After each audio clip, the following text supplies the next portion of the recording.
Bueno, buenas tardes a todos. Hola. Hola, buenas tardes a todos. Le vamos a pedir unas indicaciones con Marcial, que es el colega que va a darle un soporte, digamos, de anfitrión. Vamos a pedir para que corra bien el conversatorio, de que tengan cerrados los micrófonos y las preguntas, una vez que Javier termine su exposición, va a haber preguntas, pero por el chat, para que sea un poco más dinámico y tengamos la posibilidad de que Javier pueda responder a la mayor cantidad de consultas posibles. Entonces, dicho esto, estas cuestiones del orden de la dinámica, doy de nuevo la bienvenida a todos, a los conversatorios, el público y la audiencia en la pospandemia, que se desarrollan en el marco de las 100 horas de teatro organizadas por la Subsecretaría de Cultura, dependiente de la Secretaría de Gobierno de la Municipalidad de Córdoba, en cogestión con las redes salas de teatro independiente en esta 13ª edición. Durante los conversatorios, que van a ser 2, conversatorios en el día de hoy y en el día de mañana, se reflexionará mirando hacia la pospandemia, dado que en el 2019 cambió la forma de disfrutar una obra de teatro, de las artes vivas, la presencialidad, el convivio con el público entró en un stand-by, generando una problemática que precisa respuestas, ¿no? Respuestas nuevas, cargadas de incertidumbres todas, lógicamente. Y que hay que repensar la idea de comunidad, ¿no? Pensar en los desafíos que vienen, el papel de las instituciones públicas, las organizaciones sociales y artísticas, creadores, comunicadores, para establecer nexos y estrategias con la sociedad. Y bueno, esto se nos plantea, este escenario nos plantea grandes interrogantes de cómo van a evolucionar las audiencias, ¿no? De cuáles han sido los cambios que han experimentado las audiencias y el público que asiste al teatro y a las artes vivas. ¿Qué se perdió en la pandemia? ¿Y qué nuevos horizontes y oportunidades se abren para los hacedores y artistas del sector, ¿no? Teatral en este contexto inédito y desfavorable para las actividades presenciales? Entonces de esto va esta propuesta de las 100 horas sobre los conversatorios, y hoy tenemos la posibilidad y realmente estamos muy, muy contentos de contar con la primera exposición a cargo de Javier Ibacache Villalobos, de Chile. Javier es crítico y programador de artes escénicas, especializado en proyectos de desarrollo público y de públicos, periodista y licenciado en comunicación social de la Universidad de Chile. Ha ejercido como crítico de teatro y danza en prensa, radio y televisión, y ha colaborado en publicaciones nacionales e internacionales. Fue impulsor del programa Escuela de Espectadores en Chile del 2006-2011, director de programación y audiencia del Centro Cultural Gabriela Mistral del 2010 al 2016, director de programación del espacio Diana 2016-2018. En la actualidad es jefe de la Unidad de Programación y Públicos del Ministerio de Cultura, las Artes y el Patrimonio de Chile. Ha sido parte del comité curatorial del Festival Internacional de Buenos Aires, FIBA, y de FAE, Lima, Perú. Es miembro del Círculo de Críticos de Arte de Chile y docente en programas universitarios de posgrado de gestión cultural y formación de público en Chile, Argentina y México. Y además es director de la edición para Latinoamérica de la revista Conectando Audiencia. Bueno, un poco un breve resumo de su amplia actividad, y para nosotros es un halago contar con Javier, que su exposición será sobre el desarrollo del público en la pospandemia. Y él nos hace una síntesis de esto cuando le pedimos una síntesis. Él dice que luego de 18 meses de pandemia y confinamiento, el sector cultural ha comenzado un proceso de reactivación de las actividades presenciales. Los públicos están de vuelta y con ello un interés renovado por conocer el curso que tomará la participación cultural y la asistencia a espacios artísticos de ahora en adelante, cuando han surgido nuevas prácticas y hábitos. ¿Cuánto hemos aprendido? ¿Qué proyección podemos hacer para la pospandemia? Entonces Javier va a revisar en su conferencia las principales lecciones que deja este periodo de la perspectiva de desarrollo del público. Así que Javier, bienvenidos, un placer de contar con tu experticia, y de ahora en más no hablaré más, y seremos todos oídos para tu exposición. Bienvenido, Javier. Muchas gracias, Marcelo. Para mí es un gusto estar participando de esta conversación y poder compartir con ustedes reflexiones en torno a los públicos. El gran ausente, probablemente el año 2020, el gran ausente de las salas, el gran ausente de la actividad cultural, y por lo mismo probablemente el público como el gran anhelo que estamos viviendo hoy en la reapertura de muchos espacios culturales en distintos contextos. Antes de comenzar, quiero compartirles que desde dónde yo hablo, desde qué lugar, a partir de qué experiencia. Como probablemente les decía Marcelo, yo tengo formación en el campo de las comunicaciones, pero me dediqué mucho tiempo a la crítica, al ejercicio de la crítica en artes escénicas, y fruto de la frustración que en el ejercicio de la crítica se va ocurriendo es que me dediqué o me enfoqué en el trabajo de públicos, y he probado y he incursionado en distintos formatos, desde proyectos específicos como la Escuela de Espectadores de Santiago de Chile, o bien la gestión de espacios culturales, impulsando un enfoque de públicos. Tuve la oportunidad de articular el área de audiencias del Centro Gabriela Mistral en GAM hace 10 años. Actualmente estoy abordando el tema desde las políticas públicas, desde el Ministerio de las Culturas, y los últimos 2 años, que han sido años bien desafiantes para todo el sector cultural, ¿verdad?, han sido también una oportunidad para reflexionar de manera colectiva, de ir formando una red, de ir formando una comunidad de reflexión en torno a esta temática, porque estoy convencido que después de esta pandemia, lo que probablemente más vamos a valorar es la manera de construir relaciones, la posibilidad de construir relaciones con los públicos, ¿no? Y estamos en un proceso de transformación del quehacer, y probablemente con una sensación de incertidumbre de cómo sostener estas relaciones en el tiempo. Lo que les voy a compartir entonces son reflexiones de este tiempo, una mirada sinóptica de lo que ha ocurrido, algunos autores, y también luego en la conversación podremos profundizar en temáticas específicas que a ustedes les interese. Hay que partir quizá preguntándonos o estableciendo de qué estamos hablando cuando hablamos de públicos hoy en día, ¿no? Y aquí quiero hacer una salvedad que me parece importante, especialmente para quienes están acercándose por primera vez a la temática, o para quienes quizá no han necesariamente discutido el alcance que tiene esta expresión, porque hoy día establecemos una diferencia entre la noción de públicos y la noción de audiencias, ¿no? Puede parecer una diferencia quizá muy sutil o quizá muy rebuscada en algunos contextos, pero creo que es en la práctica muy reveladora, ¿no? La noción de públicos, así como la manejamos hoy, está muy anclada a las artes escénicas, al teatro, ¿no? Hay autores y autoras como Ana Rosas Mantecón, que en su investigación en torno a esta temática nos recuerda que la noción de públicos comienza a emplearse en el periodo del teatro isabelino, o en ese contexto, y está muy asociada a la vivencia compartida, al espacio compartido. Cuando lo miramos en perspectiva, la noción de públicos entonces podríamos decir que tiene una raigambre, o tiene una raíz en la idea de compartir un espacio público, con otras que no son necesariamente mis pares ni mis conocidos. O sea, es estar compartiendo en un espacio común con desconocidos, podríamos decirlo técnicamente. Y eso es una forma de relacionarse de manera circunstancial, motivada quizá por la creación artística, por una experiencia cultural, pero la noción de públicos entonces tiene mucho que ver con un espacio físico o un espacio público compartido.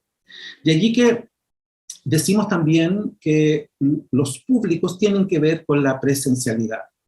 Históricamente se hablaba, y se venía hablando hasta hace 10 años, del público, ¿no?, como una manera genérica de referirse las personas que están en una sala, que están en la platea, que están, en fin, en un espacio.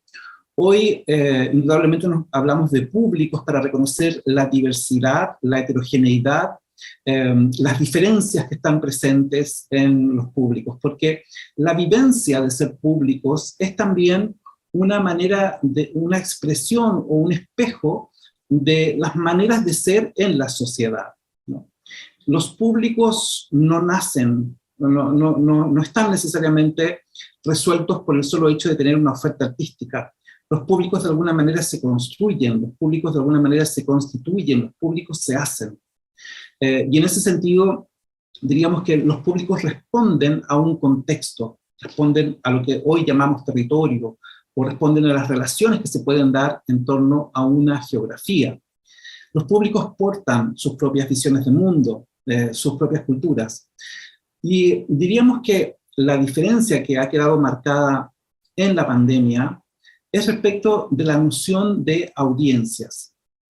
En general, si establecemos que los públicos los asociamos sobre todo con el espacio público, la noción de audiencias la vinculamos más bien con la noción de auditorio. Es decir, las audiencias están más ligadas a una experiencia en que se escucha algo. Y desde esa perspectiva, mirándolo en términos formales, hoy podríamos decir que las audiencias las ligamos más con las audiencias digitales o las audiencias de medios, y de hecho la forma en que se ha venido empleando la nomenclatura audiencias, especialmente en el siglo XX, ha sido asociada a estudios del campo de las comunicaciones, donde se habla de las audiencias de la radio, las audiencias de la televisión, hoy de las audiencias digitales. ¿Y cuál es la cualidad o los atributos que tienen las audiencias? Es justamente quizá esa virtualidad, el hecho de no constituirse necesariamente como una comunidad en un territorio, ¿no?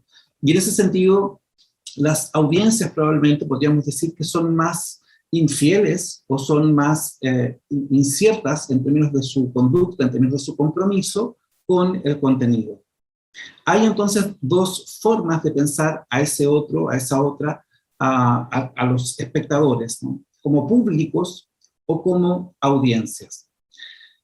Dicho esto, también hay que hablar sobre las estrategias que venimos desde hace varios años tratando de articular y de pensar y de decir cómo llamamos a lo que hacemos para tener públicos, para tener una comunidad comprometida, ¿no? Hoy empleamos la expresión desarrollo de públicos como ese gran paraguas, como ese gran manto para denominar al conjunto de estrategias que buscan fidelizar públicos, formar públicos, ampliar públicos, crear públicos. Y lo decimos en español porque cuando estamos diciendo desarrollo de públicos estamos hablando precisamente de espectadores o de personas, de comunidades que de manera presencial se vinculan con una organización, con un espacio, con una oferta.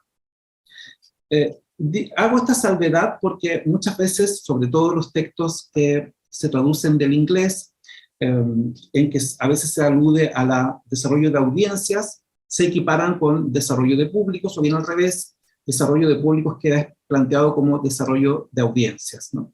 Hago esta precisión porque creo que nos va a servir mucho para ir avanzando en la reflexión. El desarrollo de públicos como campo de investigación o como campo de aprendizajes y como campo de formación, es todavía un área que se está fortaleciendo y se está constituyendo. Hay visiones que se aportan desde Europa, hay visiones que se aportan desde Estados Unidos, y hay visiones que se plantean desde Latinoamérica. Latinoamérica ha hecho ver, sobre todo en este campo, la diversidad o los contextos de desigualdad en los que trabajan las organizaciones culturales, y por lo tanto los desafíos que surgen allí en contextos de desigualdad para el trabajo de espacios, de salas de teatro, con los públicos. Pero diríamos que la integración por parte del campo artístico, por parte del campo creativo, de este agente, de este protagonista que es el público, ha venido teniendo distintos caminos, ¿no? Por una parte están las grandes intervenciones del arte relacional que implica, que involucra, que compromete a los públicos, y específicamente en el campo de las artes escénicas, hasta antes de la pandemia teníamos esta serie de experiencias quizá inmersivas o que involucraban al destinatario, a ese público. Aquí lo que estoy mostrando son fotografías de uno de los trabajos que justamente tuve la oportunidad de ver en Argentina, en Buenos Aires concretamente, antes de la pandemia, un mes antes de la pandemia, este trabajo dirigido por Mariano Pensotti, que se presentó en el FIBA del año 2020, y que reflexionaba o que nos planteaba un cuestionamiento sobre qué significa ser público, cuál es la experiencia que tiene el público. El público entonces era un recorrido por dos salas o establecía un puente entre dos salas y grupos, comunidades de público mirándose o confrontándose entre sí, y nos invitaba entonces a tomar noción de cuál es nuestro rol, cuál es nuestra experiencia, especialmente cuando asistimos a una función de teatro. ¿Qué es lo que queda en nosotros? Cómo la memoria individual, cómo la biografía individual integra aquello que una obra de teatro en un momento dado nos propone. Y este trabajo montado y dirigido por el equipo de Mariano Pensotti, que tiene una versión audiovisual, pero que se completa solo en lo presencial, nos mostraba que habría tantas lecturas en torno a una obra como públicos posibles, y también nos mostraba cómo ser público en esta comunidad circunstancial nos implicaba también reflexionar acerca de la ocupación del espacio común, del espacio compartido.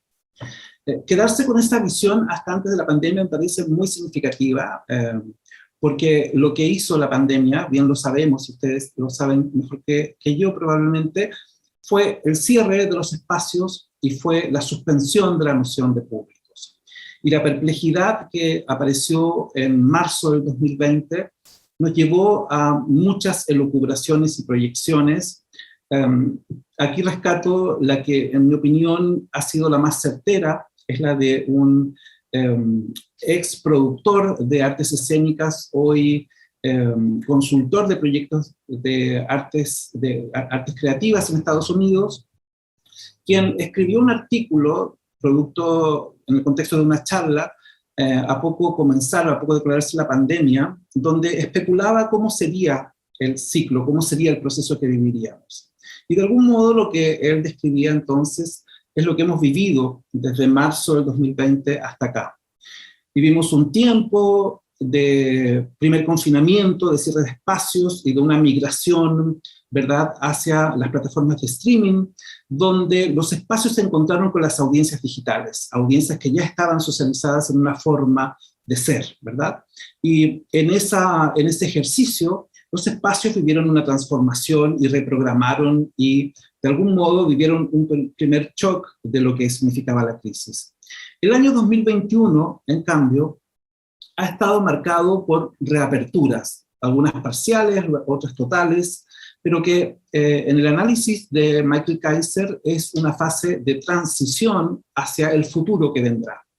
Y en esta fase de transición aún se mantiene en algunos casos la reducción de aforos, hay advertencias de rebrotes de la pandemia, hay un rediseño de las organizaciones en general, tienden a integrar la estrategia digital y aparecen en la práctica los llamados públicos incondicionales. Es decir, esos públicos que las organizaciones culturales habían fidelizado antes de la pandemia, algunas de mejor manera, otras a pesar de sí mismas, y esos públicos incondicionales que, según las estimaciones, oscilan entre el 17 y el 21%, fueron los primeros en volver. Hay que agregar algo que quizá Michael Kaiser no lo tenía considerado en este análisis, que en esta reapertura han aparecido también nuevos públicos.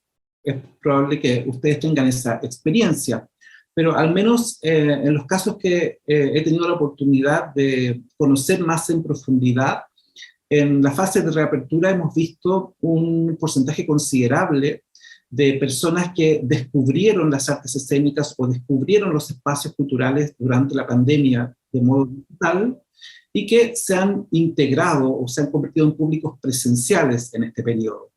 Hay teatros en Chile que estiman que ese porcentaje de nuevos públicos ronda en torno al 40%, lo que es un porcentaje muy significativo.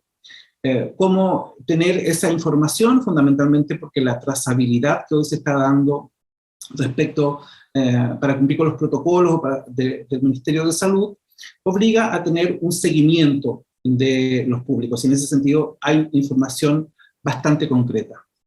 Michael Kaiser nos dice que a partir de fines del 2021 y sobre todo el año 2022, es decir, el tiempo que estamos viviendo, avanzaremos hacia la reapertura total, y así lo hemos visto, sobre todo ligado a la posibilidad de que gran parte de la población acceda a la vacuna, pero comenzaremos a ver el impacto de la recesión económica. En este sentido, Kaiser advierte cómo los públicos aquí entendidos ya no como los públicos incondicionales, sino que quizá esos públicos que eran más ocasionales van a ver afectado su posibilidad de asistir, sobre todo a la oferta pagada, porque habrá un impacto de la recesión económica en este tiempo.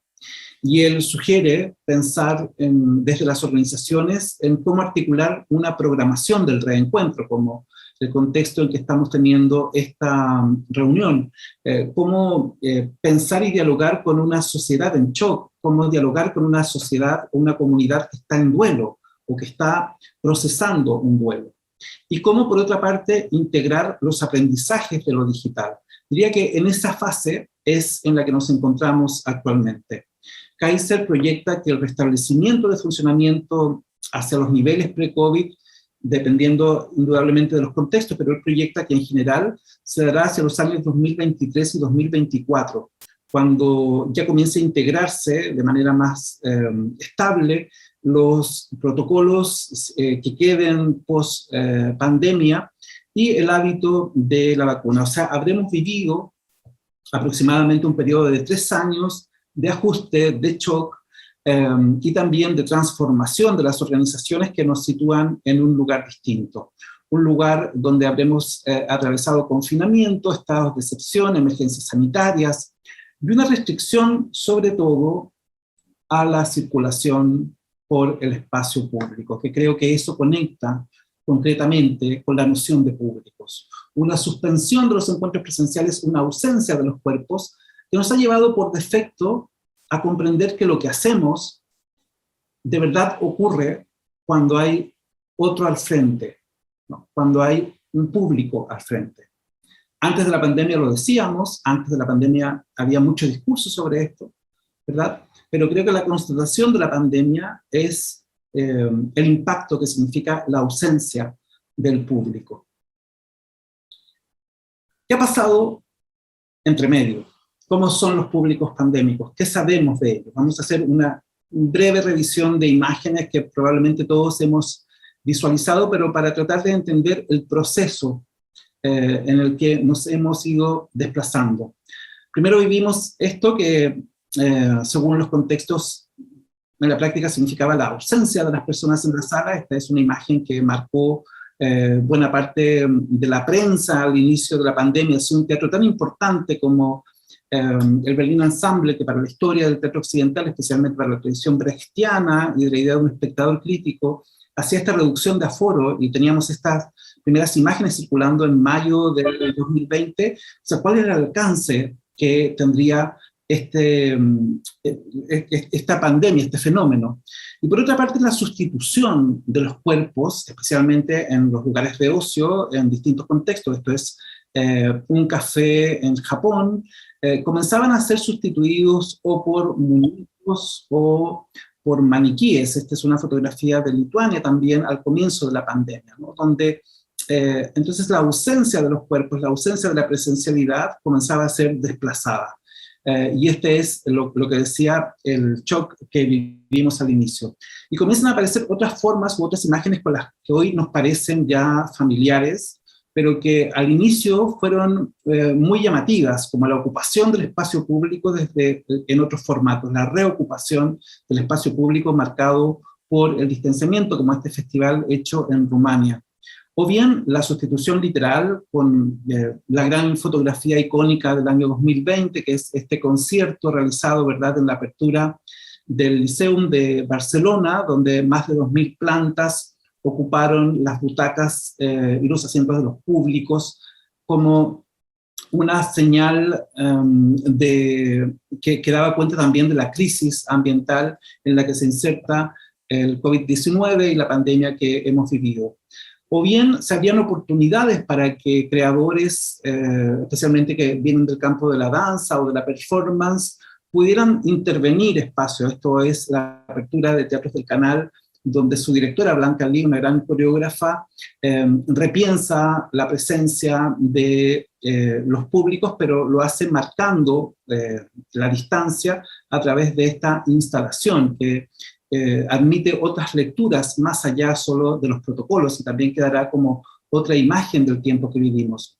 O estas otras estampas que son más anecdóticas probablemente, pero que también se hicieron habituales y que están conduciéndonos a pensar en la vivencia de las personas, a cómo los espacios comenzaron a resolver o comenzaron a abordar que la experiencia que las personas tenían en los espacios artísticos, en los espacios culturales, fuera más amable en medio de la incertidumbre.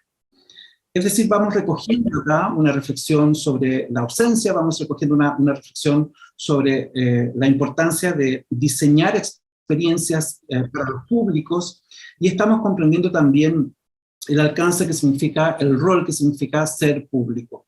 Ya en las primeras reaperturas comenzaron a consolidarse formatos que son pre-pandémicos, pero que se popularizaron con la pandemia, como la idea de construir universos sonoros inmersivos. Este es uno de los primeros trabajos que abrieron sala en Londres, una versión sonora que respetaba o permitía resguardar el aforo, y también permitía que las personas guardaran la distancia entre sí y vivir una experiencia, no obstante, inmersiva que les liberaba de las pantallas, ¿no? Porque también comenzó la idea de generar experiencias que fueran envolventes para los públicos.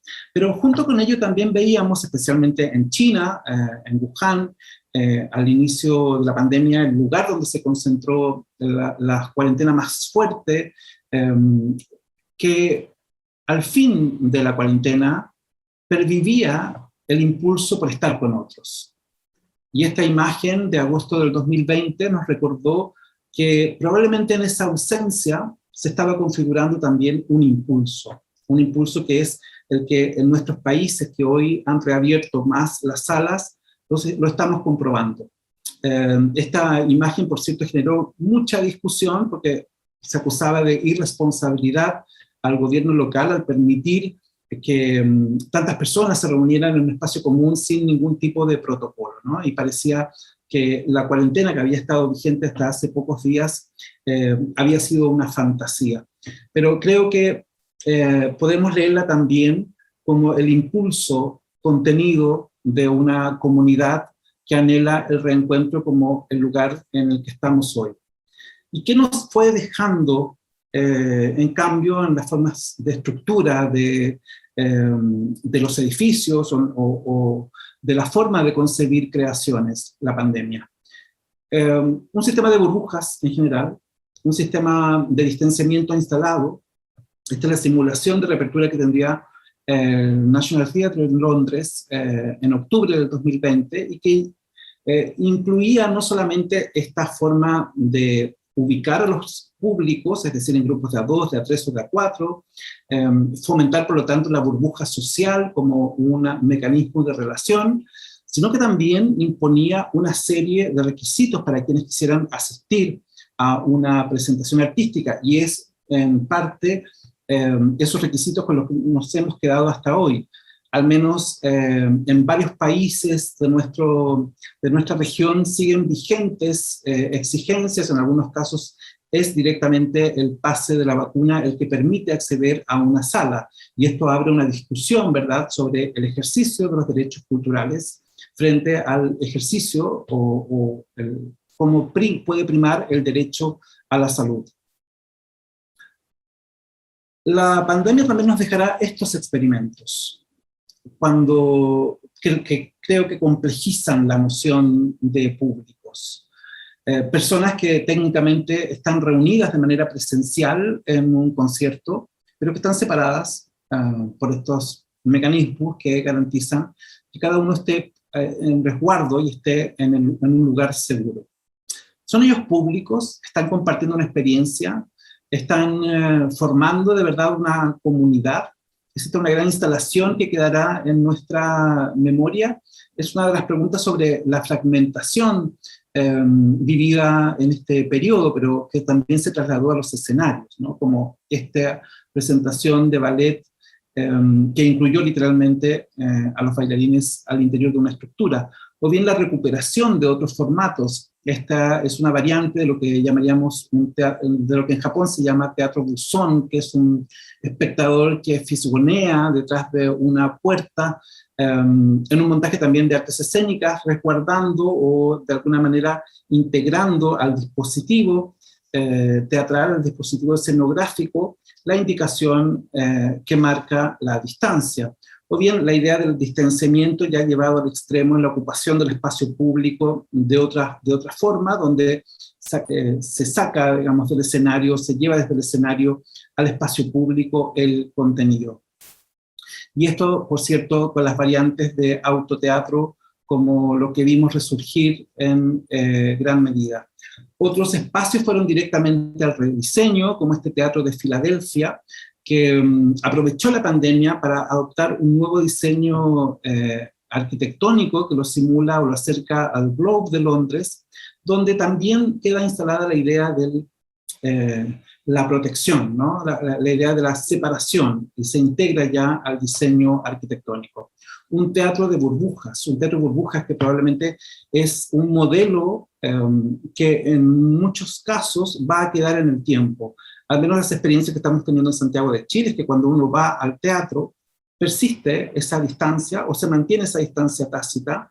Las salas están marcando esa distancia y están entonces quizá condicionando la forma en que las personas se relacionan entre sí, en la manera en que somos públicos. Otros espacios como este Gran Teatro de Japón hace más amable esa vivencia con estos dispositivos que se instalan antes de una función. No obstante, la industria de la entretención, y especialmente en colaboración con la investigación en el campo de las vacunas, ha facilitado o ha legitimado que el encuentro festivo se recupere en algunos casos, especialmente en la industria de la música. Las investigaciones que se hicieron en España a comienzos de años también se hicieron en Alemania.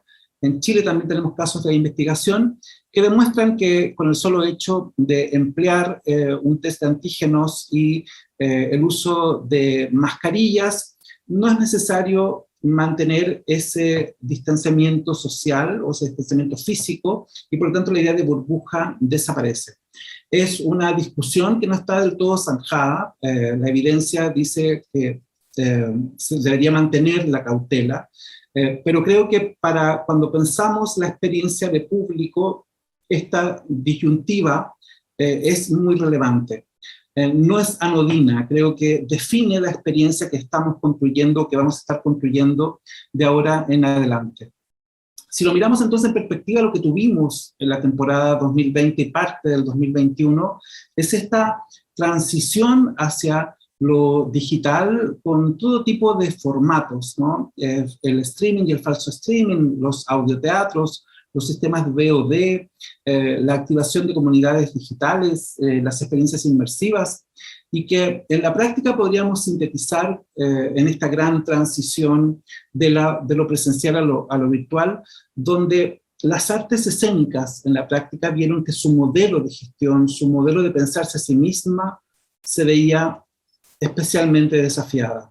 Desafiada porque la relevancia en lo digital es distinta a la relevancia en lo presencial, y la conducta o los hábitos de las audiencias digitales son distintos a los hábitos de los públicos presenciales. Las audiencias digitales, por definición, son volátiles, y si el contenido es relevante, se enganchan.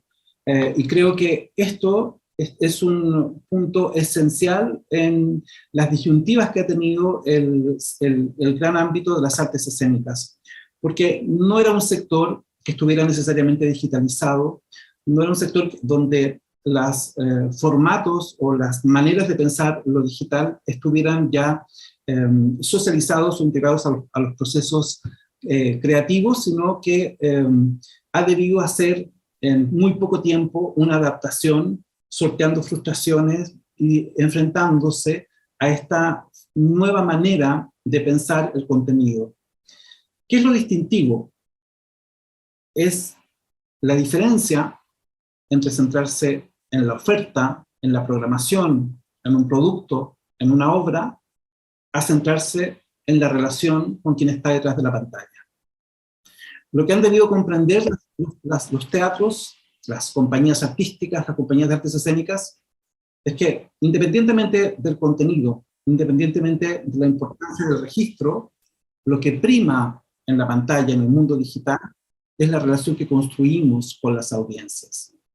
Y esto creo que va a marcar de ahora en adelante la forma de trabajar en modelos de gestión, especialmente en artes escénicas. O sea, significa quizá abandonar o revisar un modelo anclado en la oferta, anclado en la creación, y abrirnos a un modelo donde la relación con los públicos comienza a ser importante, ¿no? Lo veníamos diciendo, lo veníamos planteando a través de distintas estrategias de desarrollo y formación de públicos, pero creo que ahora forzosamente estamos necesitados de transitar hacia allá.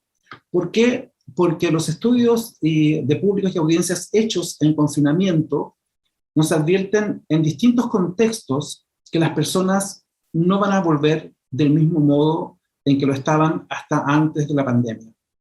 En general, las consultas que se han hecho en distintos países, estos son los resultados de Chile, de las consultas hechas en el año 2020, ustedes también han tenido estudios en Argentina que han buscado caracterizar a las audiencias digitales, y si comparamos formatos de estudios con México, con España, con Gran Bretaña o con Estados Unidos, entendemos que quienes han estado mirando o estuvieron mirando contenidos escénicos durante la pandemia es un perfil de público ya fidelizado en gran medida, un perfil de público con un capital cultural funcional a las artes escénicas, y que los nuevos públicos que han aparecido son públicos que tenemos que saber trabajar, ¿no? Que tenemos que saber probablemente enganchar.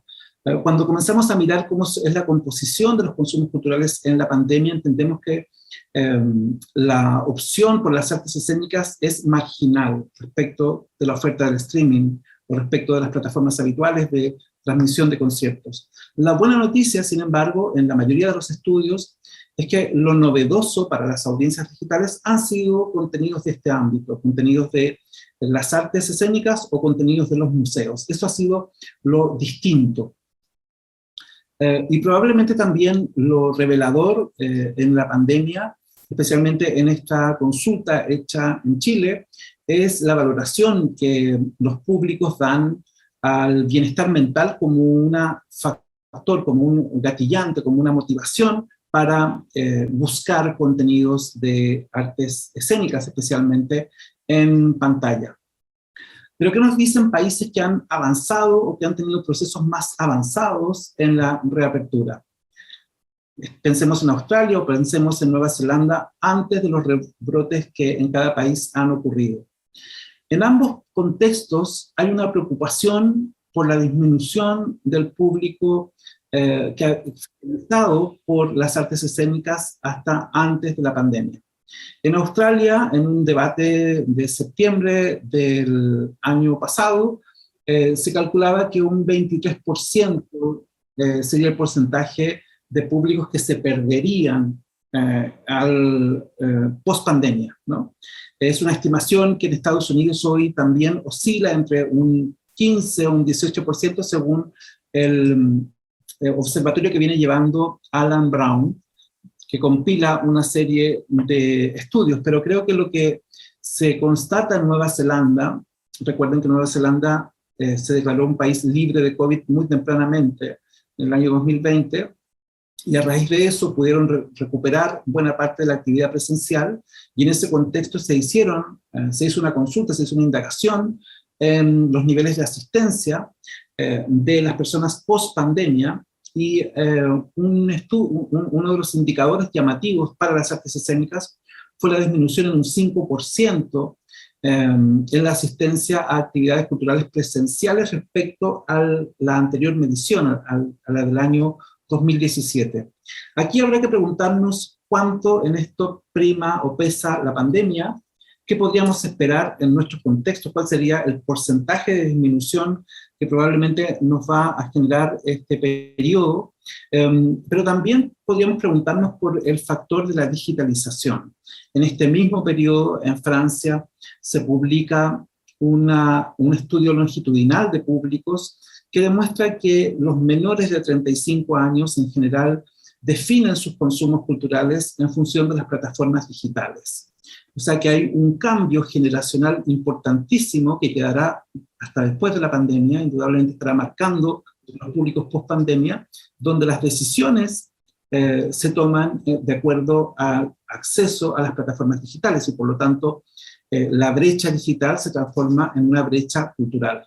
Son cuestiones que tendremos que tener a la vista, como lo reafirma el último informe UNESCO para el sector de lo que la UNESCO llama industrias culturales y creativas, que constató precisamente esto que estamos hablando, ¿verdad? Este es un informe de junio de este año que advierte cómo el sector de las artes escénicas es el más afectado, fundamentalmente por la definición de su presencialidad, pero especialmente en relación a la participación de los públicos. O sea, la perturbación que significa, o la perturbación máxima o alta que ha significado la pandemia para las artes escénicas ha sido sobre todo en esta relación con los públicos. ¿Y qué resulta de esto, no? ¿Qué inferencias podemos sacar de este tiempo? ¿Cómo es ese espectador anidado en las pantallas durante la pandemia? Antes de la pandemia decíamos que el espectador en general contemporáneo del siglo XXI era infiel, crítico y participativo. Post pandemia podríamos decir que el espectador pandémico es sobre todo curador, ¿no? Ante la saturación de contenidos, lo que ha ocurrido es que el espectador se ha convertido en un curador per se, ha sustituido en gran medida al rol prescriptor que quizá tenían los programadores antes. Y de hecho hoy hablamos de la fatiga de la decisión como un síndrome que tiene el espectador contemporáneo, que está expuesto a una diversidad de escenarios donde tiene que tomar una decisión, donde tiene que elegir. O sea, forzosamente el espectador se ha convertido en un curador apoyado en su socialización digital probablemente, y también en su capital cultural fruto del contexto en el que se inserta.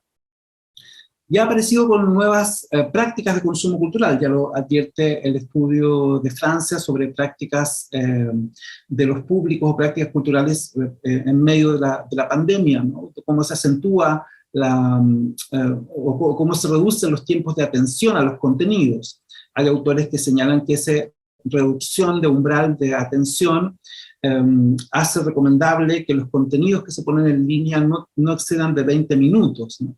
Y que pareciera que allí, en torno a los 15 y los 20 minutos, hay una frontera para los niveles de atención, y por eso se hace aconsejable segmentar el contenido. ¿Cómo trasladamos esta constatación al campo de las artes escénicas? Y hemos visto que las artes escénicas han mantenido en gran medida sus formatos y más bien lo han adaptado a lo digital, pero los tiempos de atención de las audiencias son distintas, ¿no?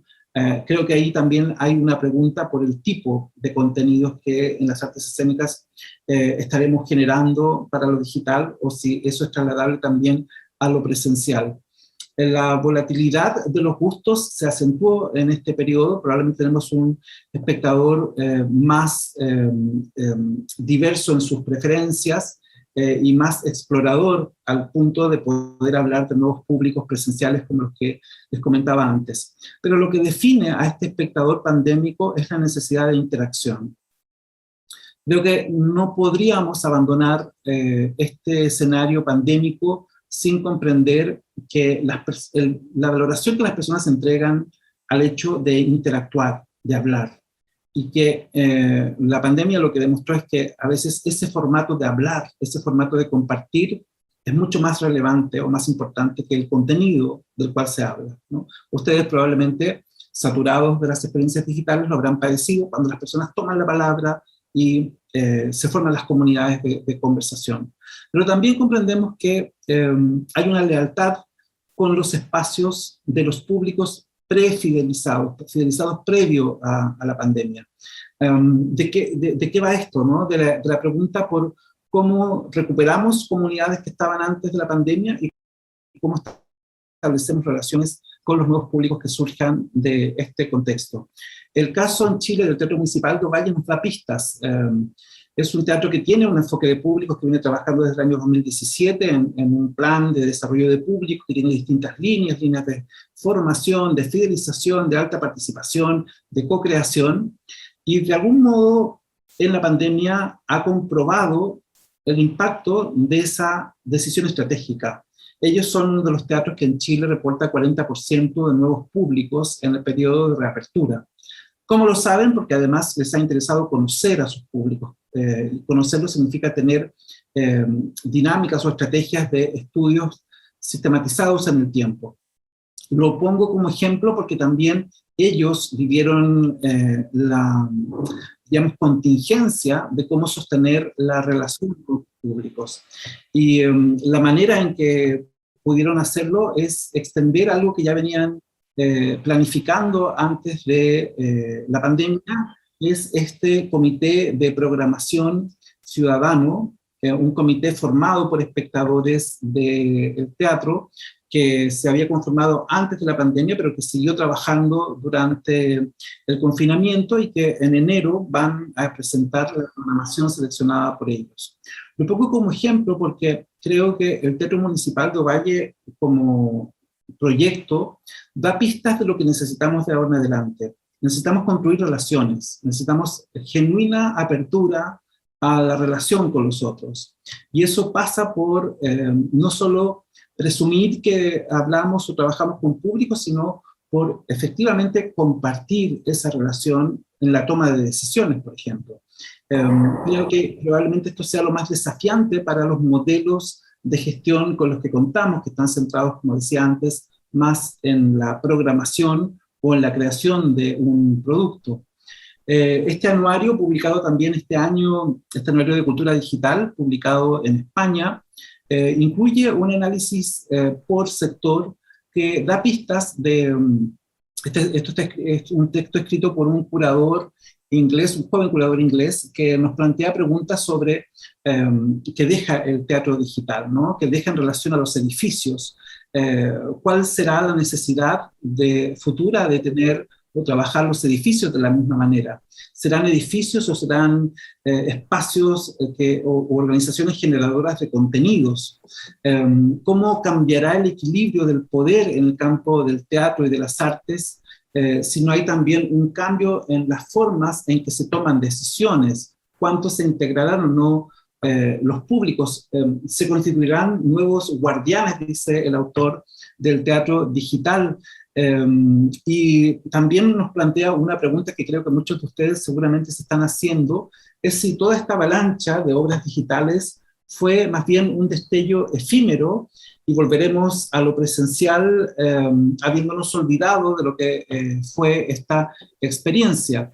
El artículo también, que se los recomiendo porque creo que es iluminador cuando uno contrasta lo que hemos vivido a nivel local, nos advierte de cuáles son las transformaciones o los ámbitos de transformación del campo de las artes escénicas. Primero en el modelo de las organizaciones, lo que ya decía, seguimos centrando del mismo modo en el producto y por lo tanto en los creadores, o nos abrimos a formas de relación distintas con los públicos. Segundo, habla de la necesidad de revisar las estrategias de programación. Cómo dialogan las programaciones con sociedades que están en procesos de duelo.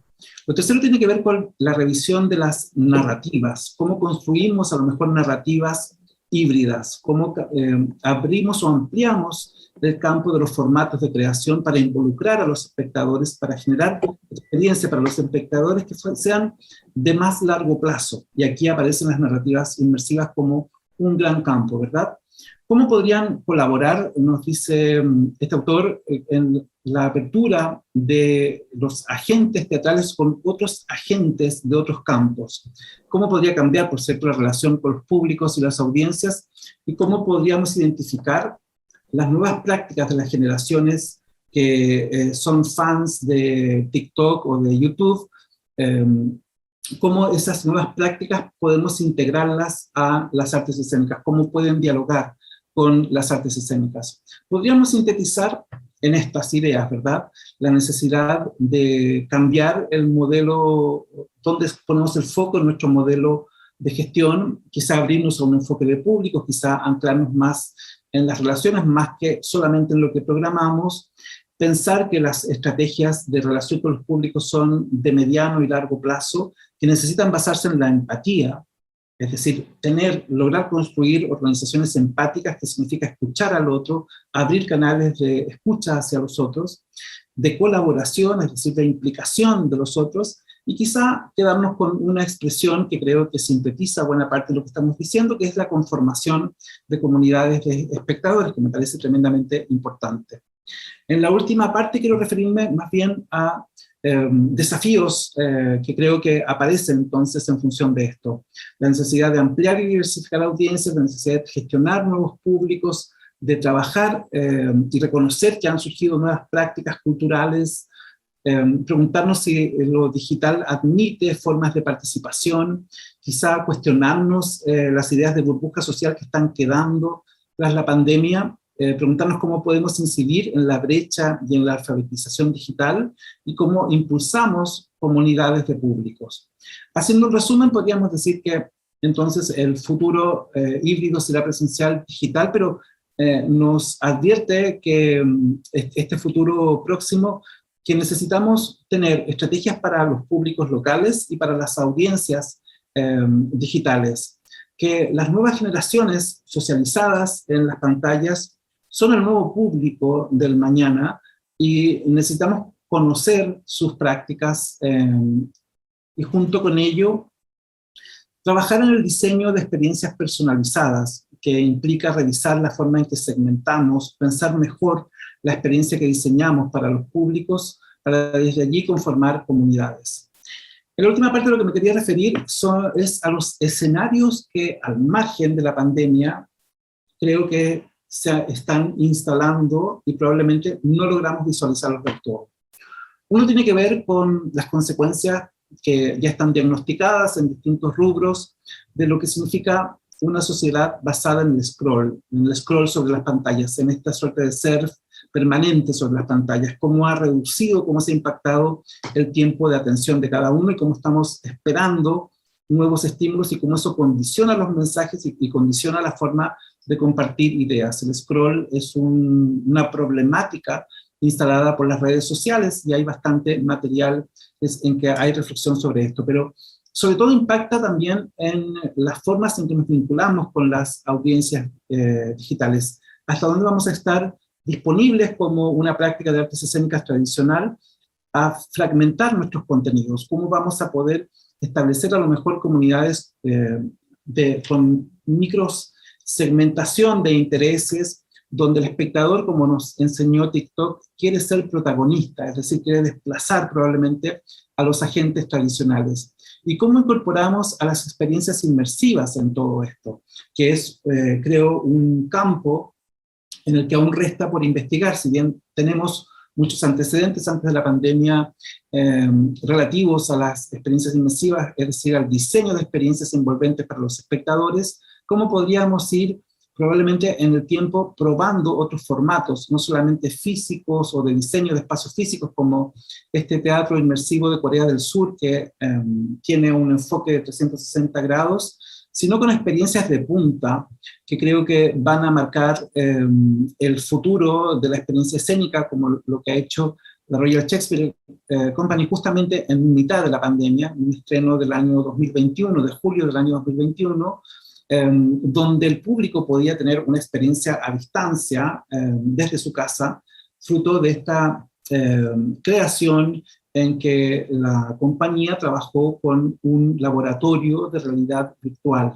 Y esto también se prueba en un formato más reducido en Rusia, cuando se hace un cruce entre una plataforma de videojuego con una versión de un clásico de Chekhov, donde también el espectador es invitado a envolverse, como esto abre la posibilidad de vincularse con nuevos públicos. Las experiencias inmersivas entonces no solamente están en lo presencial, sino que también en lo digital. Pero junto con eso, personalmente me parece más llamativo o más preocupante la aceleración que en este periodo ha ocurrido respecto de las plataformas y programas de inteligencia artificial que secretamente, veladamente, han ido copando la conversación o nuestro hábito, especialmente en la relación con las pantallas.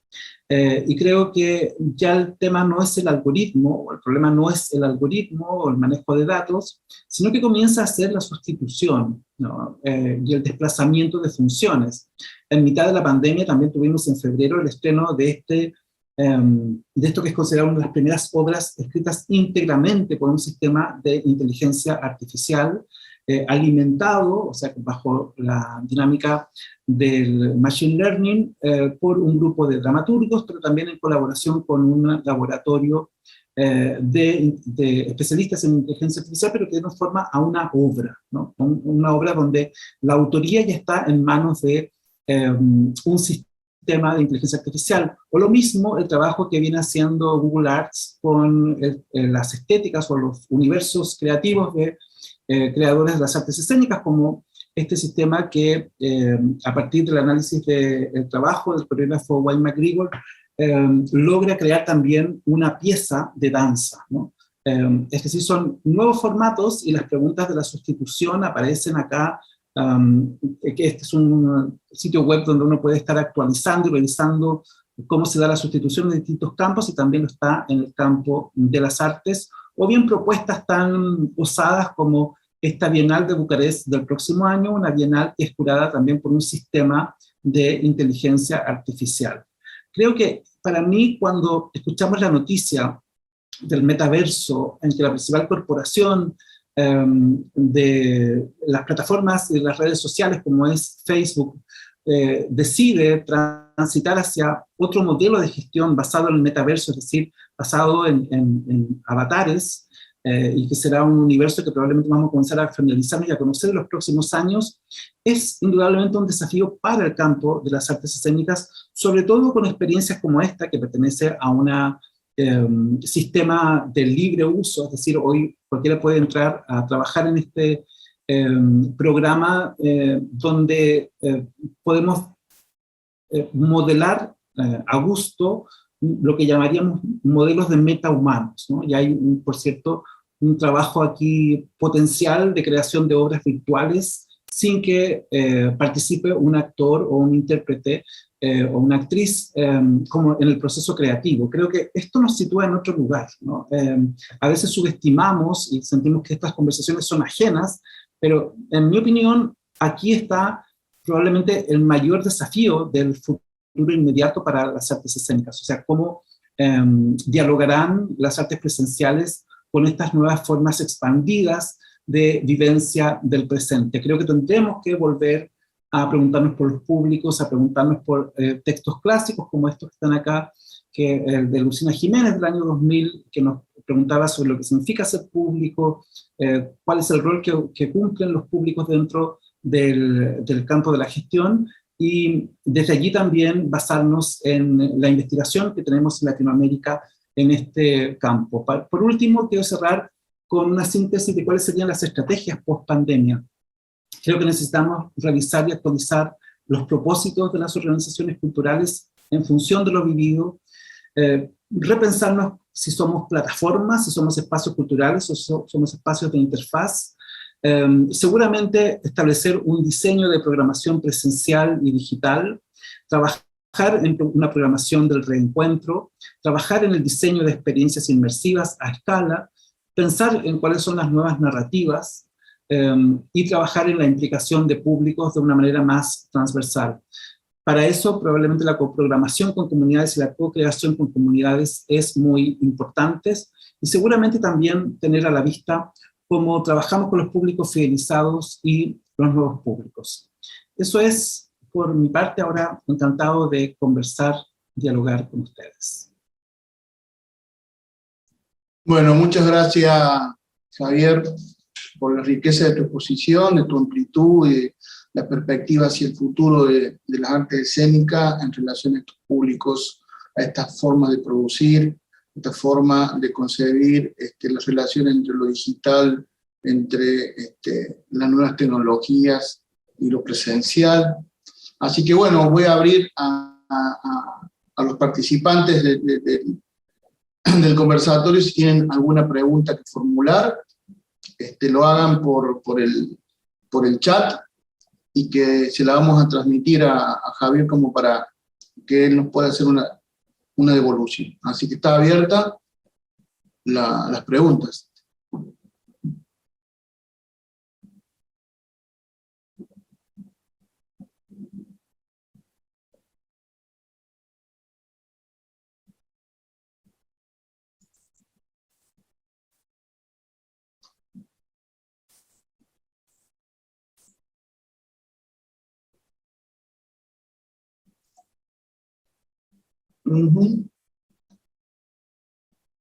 Parece que no hay preguntas. Sí. Acá Daniela Fuente, de Mascaviento, de la ciudad de Río Cuarto, en Córdoba, dice: hola, ¿por qué aparece la imagen del mono con el celular? Una de las... La pregunta, perdón, ¿no? Pero me llamó la atención y digo, bueno, hay muchos motivos por los cuales lo pueden poner. Pero es por escrito, disculpame, la dinámica es por escrito. Dale. Si no, nos vamos a extender en el tiempo. Disculpa, Daniela. Daniela, en verdad eso es parte, esa imagen, por cierto, se viralizó bastante, ese video del chimpancé con la pantalla. Es parte de una investigación hecha tratando de determinar cuáles eran los tipos de adicción a las pantallas, si era similar en los seres humanos a otras especies. Y ese experimento demostró que el diseño del scroll, el diseño de pasar por encima de algo, es una práctica adictiva, ¿no? Alertó, y creo que hoy cuando se habla de la necesidad de que plataformas como Instagram o el propio Facebook nos compartan la evidencia que tienen de la relación de los adolescentes con las redes sociales, tiene que ver con esto, ¿no? Tiene que ver con cómo en el año 2006, particularmente cuando se cambia la forma en que las personas, o se propone un cambio en la forma en que las personas navegan por los sitios web, también se abre este camino a la adicción que hoy tenemos en la práctica formulado o ya integrado en nuestro cotidiano, ¿no?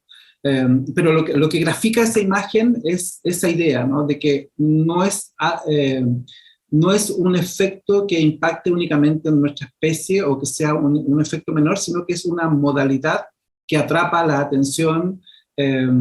Hay bastante evidencia del campo de la neurociencia que nos indica qué tipo de conexiones o qué tipo de operaciones se producen cuando uno cambia de pantalla y cómo se va acelerando o acentuando la ansiedad por lo siguiente, ¿no? Y eso se traslada al cotidiano, y eso se traslada a la relación y a la toma de decisiones, y eso se traslada también al campo de la experiencia del espectador de artes escénicas. Lo más difícil, probablemente ustedes que tienen salas o que gestionan salas, es lograr que las personas se desconecten, ¿verdad? Y cuando han vivido conectadas por un año y medio o 18 meses, ¿cómo hacemos para que vuelvan a tener espacios de recogimiento, de alejamiento de la pantalla? Por eso me parecía importante comentar.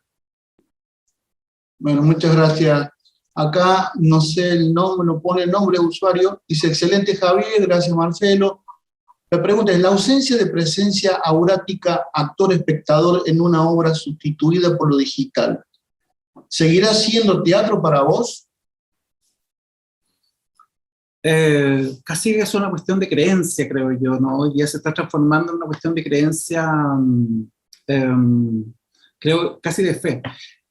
Personalmente pienso que la relación entre los cuerpos, la relación entre la presencialidad, no solamente, no es una suposición mía, sino que tenemos evidencia que la relación de los cuerpos condiciona la experiencia que estamos viviendo, ¿no? Entonces podríamos convenir que la experiencia escénica con otros cuerpos, la experiencia cuando el cuerpo de un espectador está en una sala, sí que impacta en la escena, ¿no? Y eso es mutuo. Entonces podríamos sostener que sería impensable de momento, desde esa perspectiva, que esa vivencia sea desplazada por lo digital. Sin embargo, creo que no hemos conocido todo el alcance que permitirían los nuevos formatos, que creo que son los que vamos a comenzar a conocer de ahora en adelante. Por eso soy cauto, ¿no? Hoy día podríamos decir esto, pero yo he estado mirando un poco distintos programas que buscan crear metahumanos o que trabajan la noción del metahumano. Les recomiendo investigar por allí porque para creación de artes escénicas ahí hay un material interesante. Probablemente vamos a preguntarnos y vamos a tener experiencias que nos cuestionen estos principios, que de momento me parece que son circunstanciales, ¿no?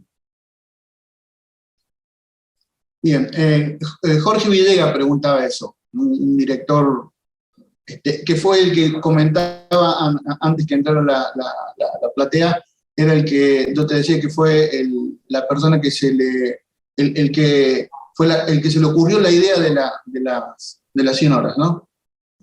Que te comentaba antes de empezar. Artemia Barrio Nuevo de Almacena, una sala de teatro de la ciudad de un centro cultural, dice, la investigación que tú hablas, ¿es sobre teatros o espectáculos de teatros oficiales? ¿Cuáles serían los efectos sobre los teatros independientes?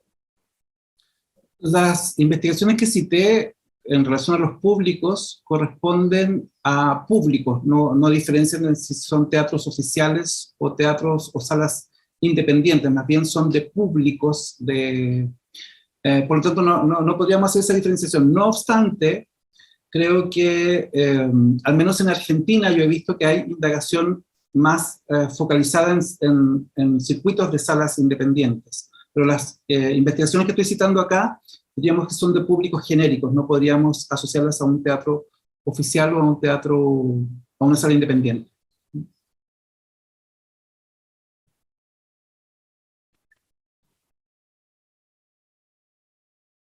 Está sin audio, Marcelo. Acá Jesús Díaz, perdón, también del Centro Cultural Almacén, actor, director, dice, en relación a las producciones, muchos tuvimos que aprender el nuevo lenguaje de lo audiovisual. ¿Qué pasará en el futuro para vos en tanta virtualidad? ¿Y el teatro?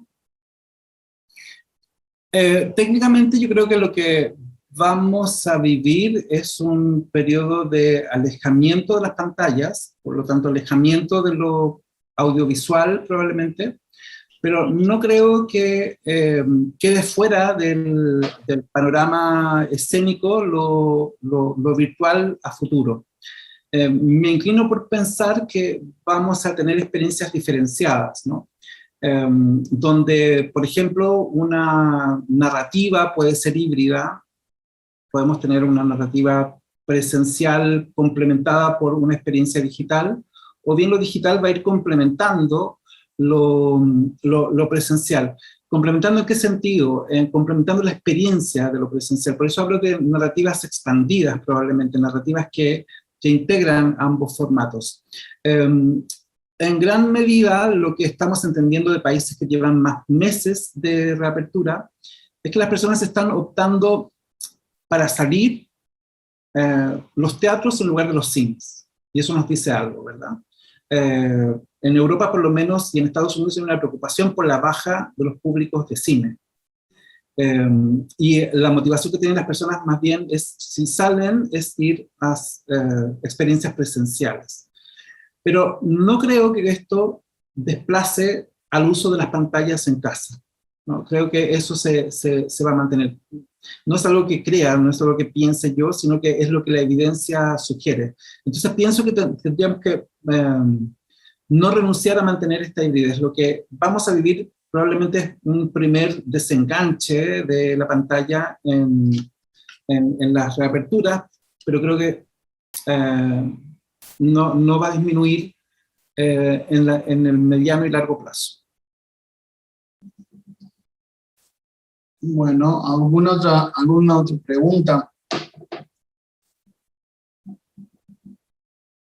Bueno, yo me voy a atrever y voy a hacer una, Javier. Y conociendo un poco la realidad del sector del teatro independiente, que no muchas veces contamos con herramientas en cuanto a lo que tiene que ver con la publicidad y la difusión. Después de esta pandemia, ¿cómo le llegamos al público? ¿Por las redes?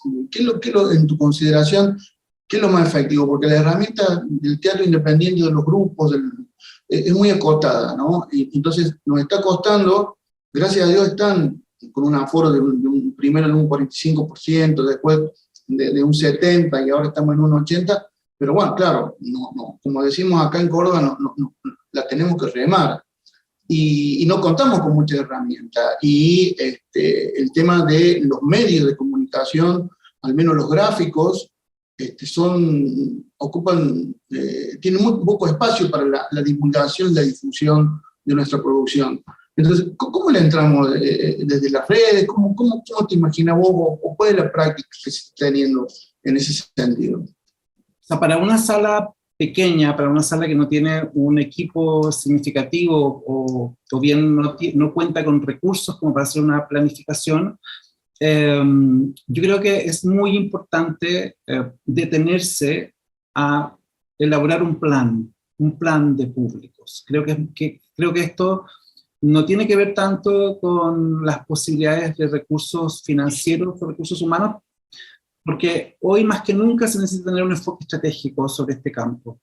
Y afortunadamente en este periodo se han generado recursos de libre acceso como para hacer ese ejercicio y pensar en cómo estructurar planes de públicos. Y creo que hoy hay que tener una mirada más cercana a la gestión de comunidades de públicos que el solo hecho de convocar públicos, ¿no? Es importante entender que para conformar comunidades de públicos hay que tener un diseño de experiencia claro, lo que yo quiero ofrecer, lo que yo quiero que esa persona vivencie, y junto con ello tener en el mediano plazo la posibilidad de diferenciar cuáles son los segmentos que conforman esa comunidad de públicos. O sea, creo que es un ejercicio inevitable, necesario, urgente en esta fase. La diferencia quizá probablemente se ve en términos de cuáles son los canales para hablar con esas comunidades de públicos. Si las logro conocer, probablemente podré dirimir si basta con redes sociales o si los medios de comunicación pesan o no pesan tanto. La evidencia nos sugiere que los medios, no solamente en el contexto de ustedes, sino que en general pesan muy poco hoy en día, son relevantes solo para los grandes contenidos, y lo que necesitan los espacios es construir canales propios, que puedan ser un sitio digital, que puede ser una cuenta en Facebook, o que puede ser más Instagram, pero creo que para responder a eso dependerá de cuáles son las cualidades de esa comunidad de públicos. Porque hay otros contextos, lo digo porque trabajé en un espacio como Espacio Diana que estaba definido por el territorio, estaba definido por el barrio en el que se emplazaba, no tanto por las redes sociales que empleaba. Y el trabajo necesario allí era un trabajo hecho en la vereda, en la calle, o sea, donde primaba más el volanteo, diríamos, que un posteo en una red social. Entonces, por eso respondo diciendo, conozcamos más a nuestros públicos, definamos mejor cuáles son las cualidades o los atributos del tipo de relación que queremos construir, preguntémonos entonces cómo son esas comunidades de públicos. Hoy más que nunca necesitamos saber quiénes eran los públicos fidelizados que están volviendo, quiénes son los nuevos públicos, y propongamos en función de ello el canal adecuado. Una respuesta estándar no ayuda mucho. Lo que sí ayuda es la reflexión, y por eso sugiero tener planes de públicos, trabajar en planes de públicos, sistematizar planes de públicos, porque eso más que nunca va a fortalecer hoy a las organizaciones. No es solamente una cuestión discursiva, sino que creo que las va a fortalecer. Buenísimo. Bueno, me voy a permitir hacer la última porque no hay en el foro. Voy a hacer la última.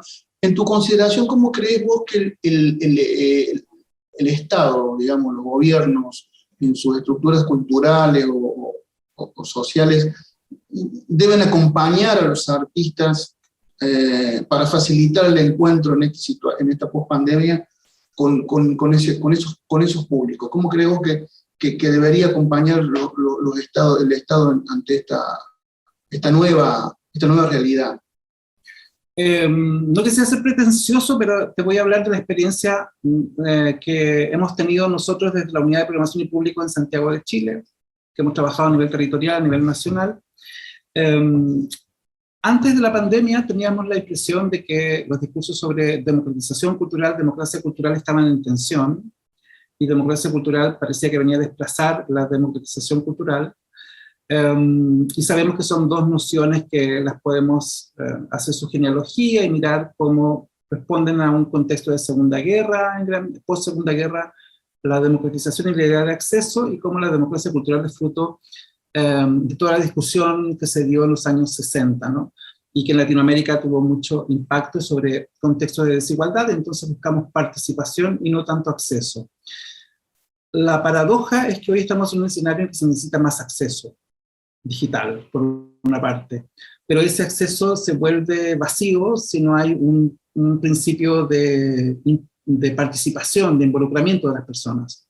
Yo me quedo con fomentar estrategias de implicación. Creo que esa expresión, si la poblamos de nuevo sentido, es más claro en lo que estamos buscando, que es un mayor compromiso, una mayor incidencia, un mayor enganche de las personas con este campo.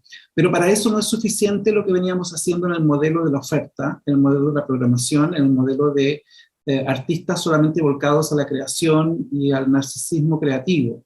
Necesitamos abrir las relaciones, o sea, y creo que esa es la discusión en la que estamos, cómo participan más las personas. En términos prácticos, desde la Unidad de Programación y Públicos, por lo menos que nosotros estamos impulsando, es lograr que las organizaciones adopten un enfoque de públicos. ¿Y qué decimos con eso? Decimos lo que dice la Universidad de Deusto, lo que dice buena parte del discurso también de la red de espacios culturales vinculados a través de ADESTE, que es pensar que las organizaciones sitúen al público al centro de su gestión.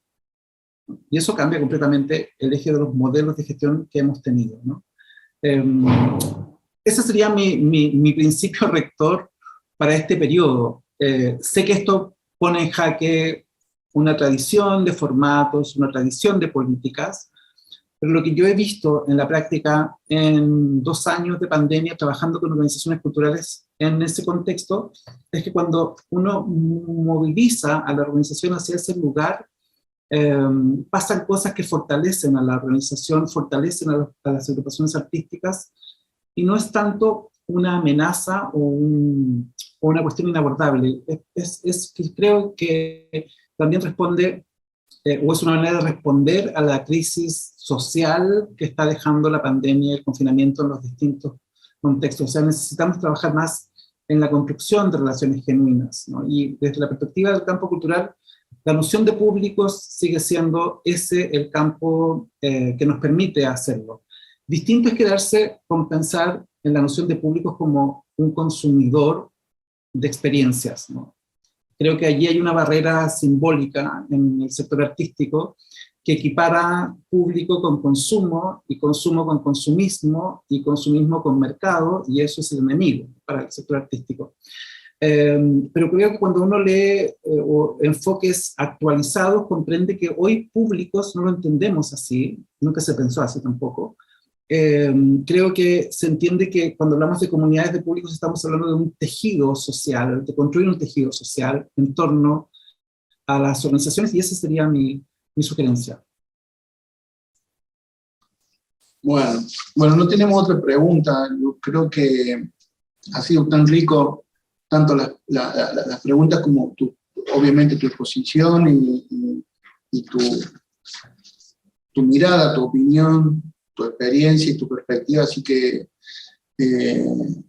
ha sido un placer tenerte aquí en este espacio. Te damos las gracias.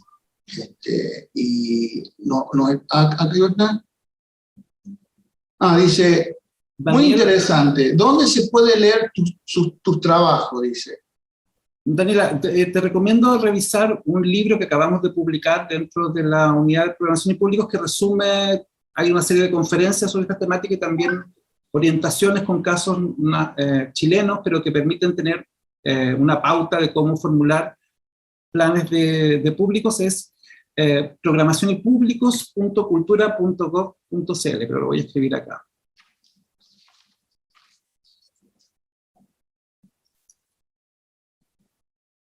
Es un sitio que hemos creado y que permite, allí está concentrado buena parte del material. Acabamos de publicar un libro ayer, se puede descargar, es un libro un poco voluminoso, pero que les recomiendo leer las conferencias, y la segunda parte tiene mucho caso práctico y tiene orientaciones prácticas también sobre cómo elaborar un plan de desarrollo de públicos. Entendiendo que este es un campo en conformación, en investigación, que no hay una verdad revelada, que cuando hacemos un plan de públicos hay una hipótesis que uno está poniendo a prueba, y que cada organización, por lo menos esa es mi recomendación, debe encontrar el formato de cuál es el tipo de plan que mejor le acomoda o la estrategia más pertinente para su contexto. Te renuevo el agradecimiento de toda parte de la comunidad y de las redes de Salas, y a todos por participar en esta tarde. Así que, si no nos vemos, que tengamos un buen año, y ojalá que en esta nueva realidad nos podamos seguir encontrando, que hemos empezado a encontrarnos y a tener eso que decís vos, a reencontrarnos, ¿no? Que es un poco el eje de este año de la Cienora, ¿no? El reencuentro. Gracias, Javier. Muchas gracias a ustedes. Buenas tardes a todos. Chao.